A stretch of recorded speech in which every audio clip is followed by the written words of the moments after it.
Hey ladies, we're back tonight. Jesus is a no-show for Tebow. Crosby skating really slow. The chemist, where the fuck did he go? With Derek Scooby, I'm Dickie Dwyer tonight. High on Sports. And welcome back, High on Sports Nation. We've been gone for a while, man. Things are going a little rough here, but we are now back. We had an extended vacation, shall we say, Dickie. Lots have gone on in the world of sports. We're going to get you caught up on all of it. Anybody see the chemist lately? Where the fuck did he go? He is I have no clue. Ever since his beloved Steelers shit the bed to the Broncos, he's been nowhere to be found. NFL is down to the Final Four, their version of the Final Four. We're going to break it all down for you. Plus, later in the show, we're going to talk NHL, a little bit of NBA, some PGA Tours back in full swing. We're also going to have our butt out and puff or pass. But as mentioned from the start of the show, it's all NFL right now. What a weekend. The Pats finally end Tebow Mania. Thank fuck. Jesus doesn't show up on Saturdays, obviously. Yes.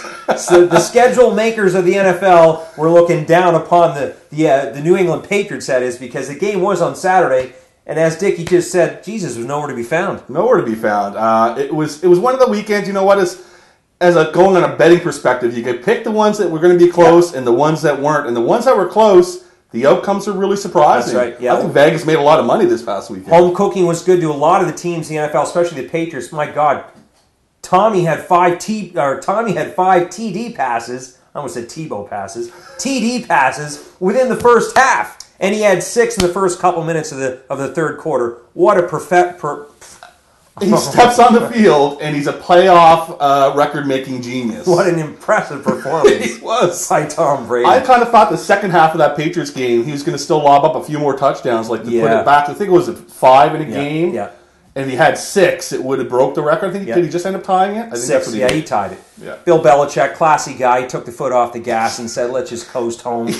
But Let's see the miracle happen. You know what bothered me, if you're a Bronco fan? You win that coin toss and you defer the ball? I mean, why? You know the Pats are going to go down and score. You're behind 7-0 before you even get started. You can't come back against that offense. No, when you're a Broncos fan, you can't go out there and run every single play. No.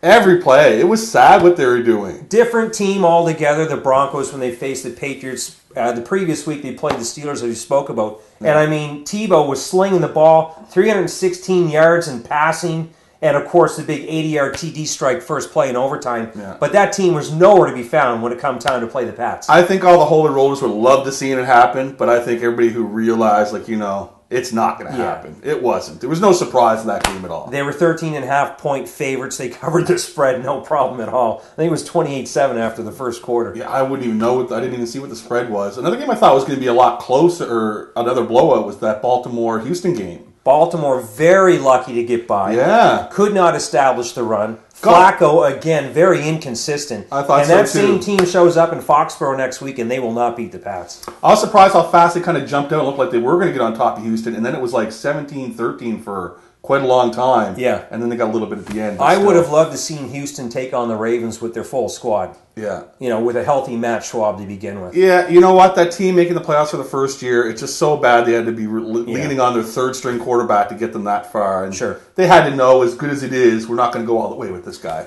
Good showing for the Texans, but they should call Peyton Manning and thank him for taking the year off, because if the Colts were back, they would not have made the playoffs with that team as far as I'm concerned. No chance at all. So that sets up the AFC final game next week. It's Baltimore in New England taking on the Pats. Who you liking, Dickie? You know what? I'm going to go out on a limb here, and I'm going to go with Baltimore circa, when did they win the last time? 2006? 2-3 years ago in the wild card game, they came in and stomped all over You know what? Their defense is good, and I think Flacco is a lot better than Dilfer, I think it was at the time. Yeah, that's right. So I'm going to take the upset and go with Baltimore in this one and put a stingy D up You're wrong. Sanford. You're wrong. Sorry, everybody knows, everybody in High Sports Nation knows I'm a Pats fan, but let's look at that offense. Oh my God, how are you going to stop them? Now, I know Baltimore has a very nice defense and good pass rushing, but I don't see them taking out the Pats, man. I think it's going to be, the Patriots defense, by the way, played decent against the Broncos. I agree. But it's going to become a scoring fest in that same game with Baltimore, and I just don't see their offense being able to Baltimore, as good as their D is, they're going to have to find a way to stop Grabowski there. I mean, that guy... Gronkowski, unbelievable. Yeah. How do you double-team a tight end?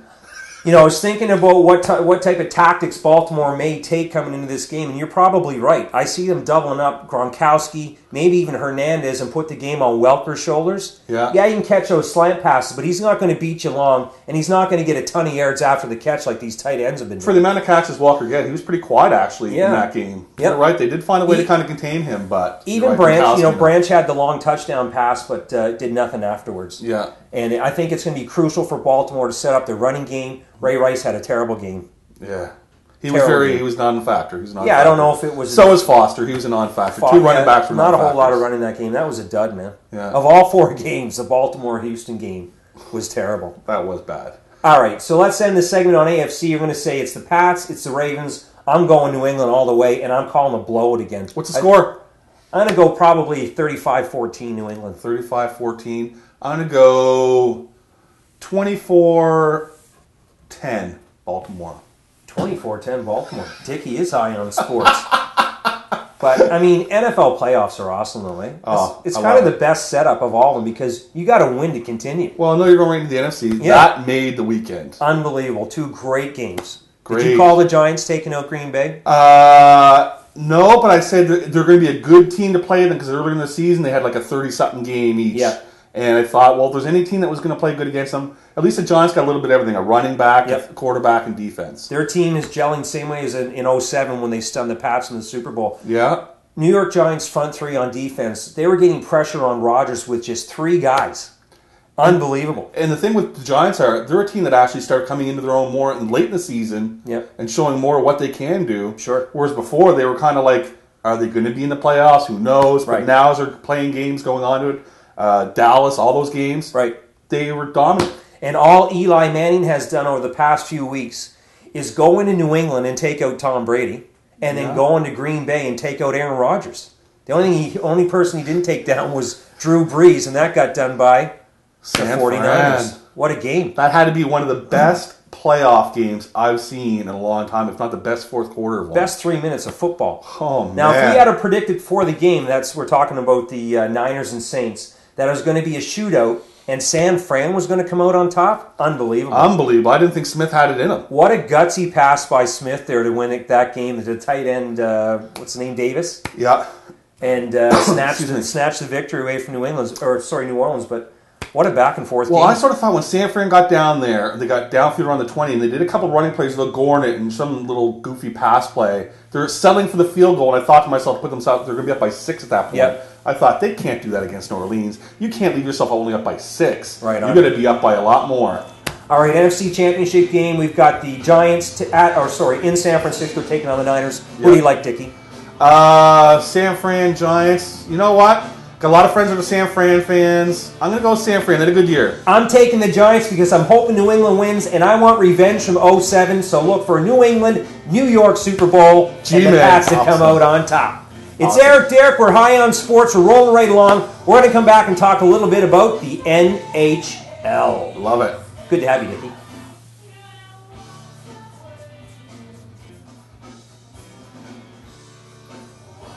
Okay, we are back. It's Eric Derrick. We're high on sports, rolling right along, and it's Dickie Dwyer's maiden voyage in the I guess you could call the wingman. That's it, the wingman. I'm a good wingman. Yeah, ever since a downtown. I mean, I don't know about here. Oh yeah, you can pick up with your Dickie, man. How can you not get picked up when your name's Dickie? Give me a break. How can you get picked up when your name's Dickie? NHL is in full swing. There's lots to talk about. The Brad Marchand suspension. The Bruins in general, the halfway point of the season. Who's hot in your mind? What sticks out so far halfway through? A lot of teams surprised. I used to say before it was Minnesota. Now it's Ottawa that surprised me. Well, except last night. I mean, they got shut out, but still, that's considered an upset now when Ottawa loses. Sure. GM Brian Murray, I can't even do it anymore, goes out and picks up Kyle Turris from Phoenix and turns the year around. I mean, they were decent before Kyle Turris. Coach of the year, Paul McLean for sure. Ottawa was decent before Turris, but now, I mean, they did lose last night, but I mean, overall, I don't even know what place they're in. I think they're third overall by now. Yeah, again, the hottest team right now, I think. One of the Yeah. And we talked a little earlier before we came on air here about the Brad Marchand suspension. Everybody has kind of a different opinion about it, but one common theme, it seems, in everybody's speech is that he shouldn't have been suspended. I think he should have got 5 games. That's for sure. I'll say at least that much. He should. That was way over the top. Yeah. This year is going to go down in the NHL as the year of Brendan Shanahan, and for all the wrong reasons. Nobody knows what he's going to give out or why he's going to give it at this point. Yeah, that's it. How does he decide these suspensions? Yeah, the magic ball. Like you were like shake them up. 5 games, yes. Well, 5 games it is. As I saw the Marchand hit, that was a hip check. And back in the original 6, that would have been a beautiful play. Everybody would have loved it. Now it's a 5-game suspension. Didn't they used to teach that back in the day? Of course they did. I wonder how much the suspension had to do with Marchand being a repeat offender. I think that's totally what it was. Yeah. It had to be. It was the type of game. They're playing the Canucks again, right? Yep. So they're on their extra best. The refs looking to see, what's going to happen, who's going to do what. Yep. Oh, Marchand did. We knew you were. Now we're going to give you this. Quite possibly the Canucks and Bruins, a game of the season so far. Would you like to see that in another rematch of Stanley Cup final from last year? Well, you know what I like to see, and I was talking about it. The 24/7 they did with the Rangers Flush, which I think in that itself made the Rangers really good this year. Definitely, yeah. They just had something to play for in their minds. I think a Canucks Boston 24/7 would be great. Yeah. The only issue is HBO. Would they do a Canadian team? Because it's usually the lead up to the Winter Classic. You're right. Yeah. Next year's Toronto. Yeah, Scooby producer saying next year the Winter Classic is in Toronto? No, but Toronto's in the game. Against Detroit, correct. So, yeah, maybe... That'd be a good one. There are some rivals from back in the day, and that's what they're sort of relying on. But good point, Dickie, on the 24/7 HBO special. Seems to lift the team up. Yeah. I mean, I like to see personally, and I'm not a fan of really either of the two teams, but the Leafs and the Canadians. Like, that would be a classic 24/7. Yes. I almost thought Canada should take over and do their own 24/7, kind of like do that old change with Edmonton. Yeah, definitely. And do that. TSN. Another one is the finals. NHL finals have the 2 teams do the 24/7. Yeah, that's a good idea too, Scooby. I like it. Yeah. Hey, trade deadline's coming up. Of course, Camilleri getting traded in the second period. I mean, what a drama-rama show going on in Montreal. What are Habs fans doing the next morning? Like, they must have been ripping their hair out going, what the? Unbelievable. I've never seen that. I mean, that's been the talk on all the shows. No one's ever seen the trade occur during the game.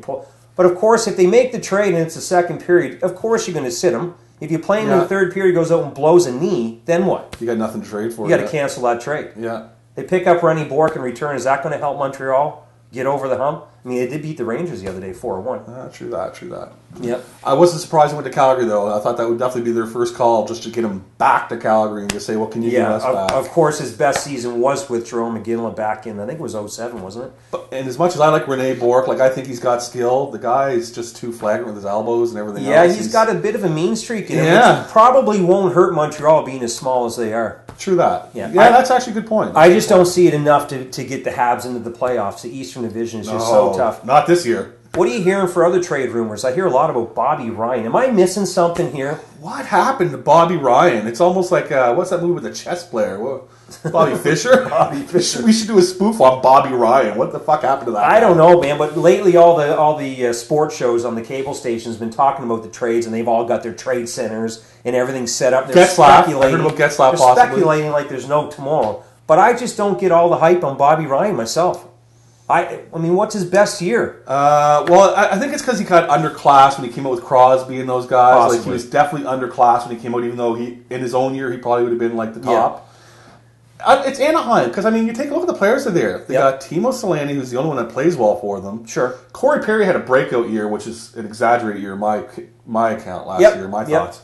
But when you got Ryan Getzlaf and the talent of Bobby Ryan, like we're talking about, how are they not doing things? Jonas Hillier. Their goalie is not having a good year, and they're usually relying on him for a lot of wins, especially the last few years when they were making And give him that, but these guys we're talking about aren't putting the puck in the net either. True. So as much as their goaltender gives up pucks in the net, they're not putting it in the other one. Yeah, I just don't see Bobby Ryan as a top 6 forward like all these trade shows are talking about. And speaking of these trade shows, give me a break. Are all these sports channels so desperate for content that they have to come up with these speculation trade shows on who's going where? Give me a break. Well, until they get to that All-Star break, the NHL is kind of grasping. We're at that sports lull right now. Sure. All the bowl games are done. Sure. The Canadian juniors are done. They got to come up with something. Yeah. Playoffs. They had Super Bowls. They're only keeping things going right now. Yeah. Well, what can our league talk about? Yeah. You know what I mean? I watched the show yesterday, and they were talking about Bobby Ryan, and they had 2 analysts on there. One was Billy Jaffe, and the other guy was Doug McLean, used to GM the Blue Jackets. Yeah. And they were talking about Bobby Ryan, and each of them had 7 teams where they thought he might go. 7 teams? Of course, yeah, maybe he will go to He's one of sitting those on the 7 shitter teams. coming up with those the night before, like, sure, this is a team that Yeah. could use them. I think some of the Canadian teams will be active at trade deadline, especially Toronto. They're trying to make that big push to get in the playoffs this year for the first time since '67. I totally see a lot more Western teams maybe doing something. It seems like East got some pretty strong contenders right now Sure. that a trade might be useless to somebody. Right? Yeah, yeah. You know what I mean? When you're going against Boston, unless it's like the Rangers picking up another. Yep. You know, like back when they had won in that, when they're picking up Messi. You don't want to else. tinker with chemistry if you're playing well at the True trade that. deadline. True that. I just get a kick, speaking of Toronto, I get a kick out of Brian Burke. He cracks me up. He comes out to the podium, his shirt is unbuttoned and the tie is undone like he's had a hard day of work. And he's up there talking about fighting the NHL and his thoughts on this, that, and the other thing. It's like he's holding court. Does he run the NHL? Give me a friggin' break. Guy always feels like that I guy. know. He always been that way. He's always the kind of center of attention guy. I hate Brian Burke. I hate Ron Wilson. And I hope the Leafs don't even make the playoffs. Stick that up your ass, Leaf Nation. Sorry.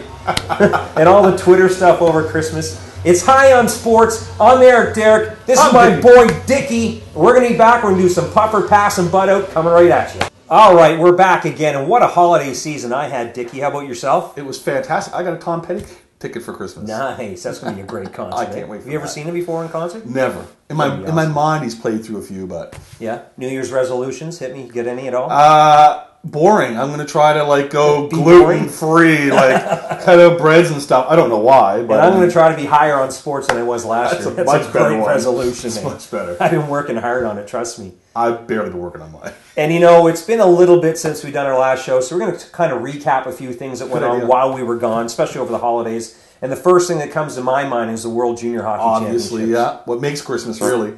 Good night, Canada. Yeah. Unbelievable showing. Bronze. Bronze.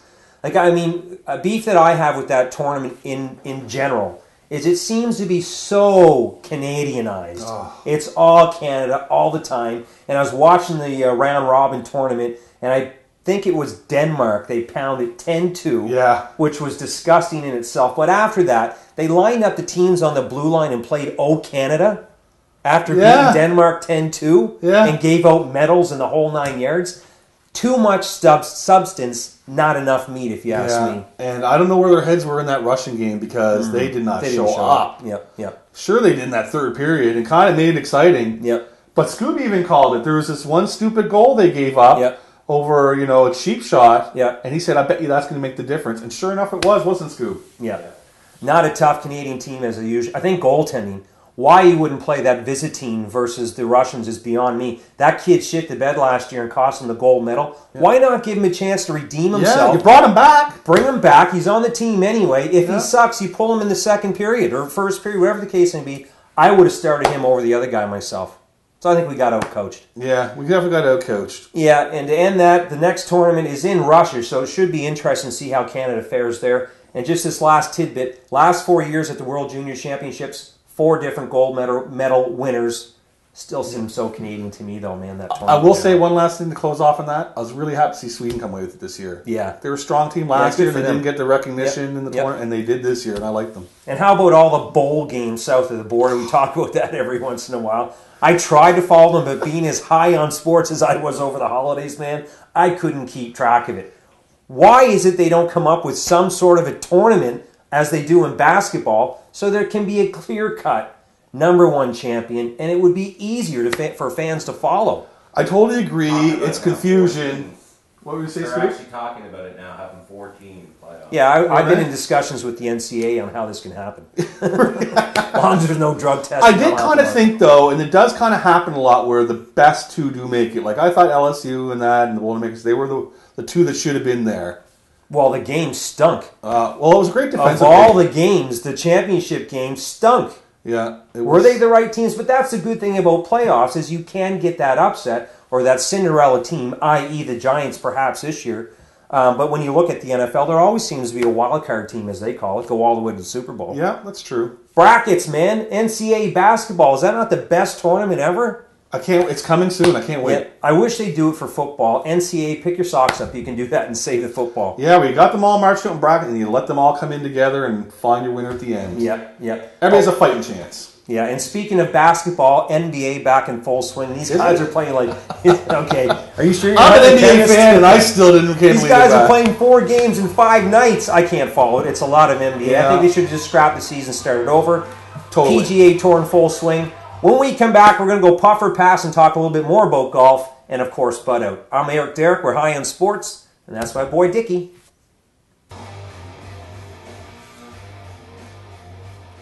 All right, we're back again. It's Eric Derrick. We're high on sports. Concord Studios. It is great to be back. What a show we've had to this point. How you feeling, Dickie? Oh, it's been fantastic. I was a little nervous sitting in the big chair, but Yep, co-pilot. okay with it. Great Go job, with my man. And again, no word from the chemist. We have no idea where he's at. Where? Where? That's a good Where? question. Who knows? There's so many places he could be. He'll show up somewhere. It's now time for Puff or Pass, one of my favorite segments of the show. And just to bring you up on speed, we're going to ask you a question. If you agree on it, of course, you're going to puff. If you disagree, you're going to pass. Yeah. Are you ready, Dickie? I'm ready to go. Let's hear him. I've said that before, actually. Are you ready, Dickie? Scooby may pipe in as well. Puff or pass? Vernon Davis, the best cry ever in sports. I'll set it up for you. He scores a winning touchdown to beat the Saints. Comes off the field blubbering.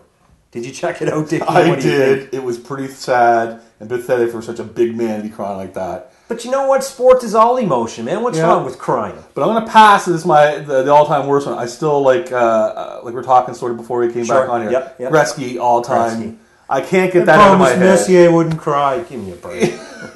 But to get back to Vernon Davis for a second, what a huge game. For starters, I'm not sure anybody thought the Niners could beat the Saints. And to score the winning touchdown, and let's remember, Davis has been with the 49ers since they were crap.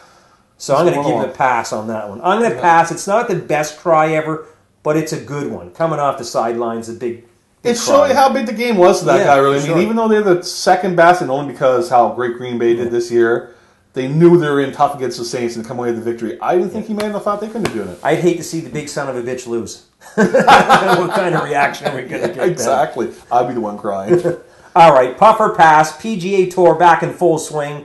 Dickie, puff or pass? Are we going to see Tiger at all this year, won a few tournaments? Or is it going to be same old, where we don't even really care? Well, they're calling this the year of the dragon according to the calendar. But Yes. in my mind, I think this is going to be the year of the Tiger. Yes. I think he went out strong last season. Yep. Though the tournaments he was in, it was kind of a watered-down field. Sure. But the game was there. Yeah, it's a Ryder Cup year, so I look for him to play decent. Is he going to win 7 or 8 tournaments this year? I doubt it. No, I don't think so. But one thing that's different this year is he's scheduled to play at Pebble Beach in a few weeks. He never plays that tournament anymore. Yeah, That's exciting. it is exciting. I mean, I've always been sort of a solid Tiger basher, and I like him at the same time. But I'm pulling for him this year. Sure. And the PGA Tour, as we said earlier, is in full swing. They've just finished the first 2 tournaments in Hawaii. Steve Stricker won the first one. Harrison Frazier with that freaky mustache won the second one. I'm glad golf has started. To me, it means the warmer weather is coming. I am going to puff on the fact that we're going to see a lot more Tiger this year, and it is going to be the year of the Tiger. I'm puffing on that for sure. I think it's going to be the year of the Tiger. Excellent. Yeah. And final puff or pass of the day, the chemist. Puff or pass, are we going to see a sorry ass in here anymore? When we do, I think we're going to be pretty shocked at how he's going to be. I think he might have converted now to some kind of religion, or he's going to be like Hunter S. Thompson, like he's going to be like dragging his ass in here after a long binge or something. Yeah. He could be at rehab. We have no idea. He ain't going to rehab. I am going to puff. I think that son of a bitch is going to show up again. In fact, I hope he shows up again because we got a whole lot for him. He's not getting away with it. His Steelers lost to the Broncos. We call it. He's going to pay for it. Can we get like a pink Denver Broncos jersey or something for that guy? Would be great. That'd be awesome. It would be. Another rendition of Puff or Pass. The show is rolling right along. We're going to take a quick break. Come on back with Bud Out. We'll see you soon. See you soon. It's High on Sports. We're back again. It's Eric Derrick, and we're going to end the show the way I end most of my nights, actually. We're going to Bud Out. And this is a portion of the show where we get to speak our mind on some subjects we may not be very happy with. I'm going to get the ball rolling, and my Bud Out is on instant replay in the NFL, especially in the playoffs. Good one. You've probably all seen it. It was the Giants in Green Bay, which was an obvious fumble. With instant replay, they still couldn't get that call right. I mean, Fox even had a former official in the booth looking at the video as well, saying that was clearly a fumble. How did they not get that call right? So, and it wasn't just everybody was watching the commentating. Every night we were saying the same thing. Yeah. It was definitely. How do they? how do they deal with referees after that? You know what? It's a good thing the Giants won that game, because had they lost... Momentum was getting shifted at that point. Can you play a game in protest or under protest? Have you ever seen a game be replayed because of a bad call? Probably not. No. But instant replay was supposed to end all of the speculation. The call was supposed to be right every time. I guess it's a moot point because the Giants did win and it doesn't matter. But that's my butt out. NFL, you're using instant replay. Use it right. There should be no reason why you blow any call, especially in the playoffs where there's so much on the line. And especially when it's an underdog team like the Giants playing the super team Packers, Super Bowl champs. I mean, to take that momentum away from them, what they had building in that game. It's those kind of calls when fans in general tend to talk about, was there money on the line? Did the referee have something on the line? How do you miss that kind of call? Yeah, exactly. That's my butt out, Heinz Sports. Well, my butt out, I'm going to do this, and it's a little bit for the chemist here, because we know how much a big fan of Brendan Shanahan he is. Yeah. Shanahan and just his consistency. Now, I'm not a huge Brad Marchand fan. I kind of thought something might happen with him, like Scooby said. A game misconduct, a penalty, maybe even just 1 game suspension. Yeah. But to get 5 games, I was just totally blown away by that. And as the season's been going on, we talked about it many times. Yep. What do you use that as a basis now? A benchmark? Nobody knows. I wish I could answer it for you. The next clipping penalty is automatically 5 games? I think he rolls the dice. 7 game suspension. Yeah. You know, who knows? It has been the year of Brendan Shanahan for all the wrong reasons. Butt out, Brendan. You're sucking it up bad. Oh, horrible. Imagine if there was a Brendan Shanahan around suspending people when he was around. Oh, yeah, that's right. I wonder what he would have to say about that. I wonder what he had to say about that. The first show of 2012 is now in the books. In the books. Yes. Nice knowing you, Chemist. You might be back, you might not. But Dickie, come home. Thanks, brother. Awesome. Good job, Dickie. It's High on Sports. We'll be back next week. We got lots of things lined up for 2012. We're going to fill you in next week. We're out.